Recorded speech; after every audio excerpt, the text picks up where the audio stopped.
Hi friends, welcome to ഷായോ super land. ഇന്ന് നമ്മൾ ബീൻസ് തോരനാണ് ഉണ്ടാക്കാൻ പോകുന്നത്. അതിന് വേണ്ട സാധനങ്ങളാണ് താഴെ കാണുന്നത്. ബീൻസ് ഇതുപോലെ ചെറുതായി മുറിക്കണം. ചേരുവകളും പച്ചമുളകും ഇളക്കാൻ മറിക്കണം. അല്പം തേങ്ങ ചേർക്കിയതും. പാനിൽ എണ്ണ ഒഴിച്ച് ചൂടാക്കി ഉള്ളിക്കഷ്ണം ഇടണം. കൂടെ തന്നെ ബീൻസ് കഷ്ണങ്ങൾ ഉപ്പിട്ട് ഇളക്കുക.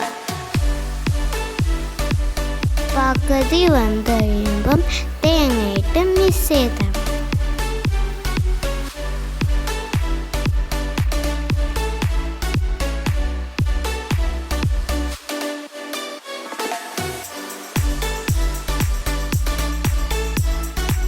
ലാസ്റ്റ് ഒഴിച്ച് വെളിച്ചെണ്ണ കുറച്ച് ഒഴിച്ചു കൊടുക്കുക.